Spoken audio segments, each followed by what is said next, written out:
Hey! Today I'd just like to talk about an initiative that my London borough does, Merton, and they do a summer reading challenge. I'm sure lots of boroughs across the UK do it, and indeed across the world. I actually saw that when I went to a library in Canada. They call it the Summer Reading Challenge, and what they do is the libraries within Merton challenge the children to read 6 books over the summer holidays, which is a fantastic experience. So the children will check out their books and read them, hopefully, bring them back to the library, and then when they return to the library will give them some sort of reward or sticker. Over the last couple of years, I think they've done smelly stickers, which are always great fun, and they're always themed around a particular story or an author. I believe this time it was Roald Dahl because of the anniversary. I could be wrong on that though. I don't participate because it's for children. However, I try and read 6 books so that I can talk about it when I go back to school with my new class. So I thought I'd just go through the 6 books that I've read this summer. I'll briefly talk about them. I'm not going to review them, I'll just let you know. The first one is Stormbreaker by Anthony Horowitz. Now I have just done a review of that one, so you can have a watch of that, see what I thought. The next one was a book called Pax by Sarah Pennypacker.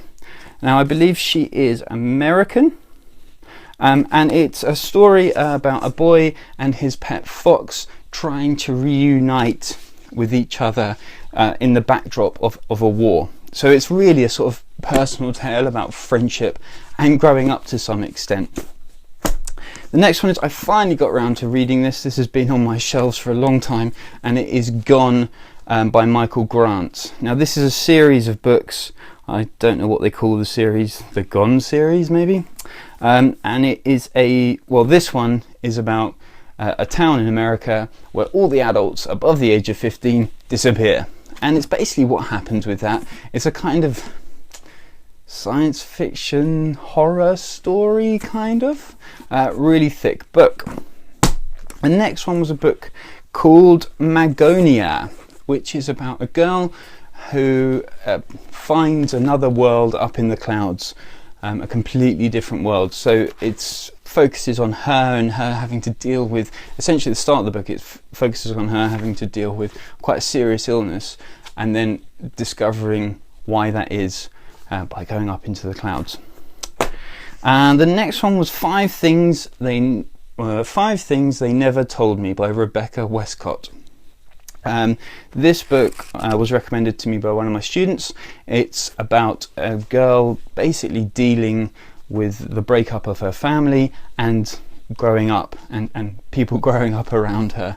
It's quite a heartwarming book, fairly interesting. And the last one I wrote was Jackdaw Summer by David Almond. Now if you don't know David Almond, he was the author who wrote Skellig. He's also done Slog's Dad, and all his books, especially the other ones apart from Skellig, are about children, boys specifically, dealing with some sort of almost darker side of human nature and child's nature. And this one's no different. It's about a boy who finds a baby and growing up in the north of England, again with the backdrop of war. Those are the ones I've read. That's my 6 for the summer. Perhaps I'll go back and do proper reviews of them to let you know what I thought. I hope you've had a good summer of reading books. Perhaps you can let me know what you've read. Till next time.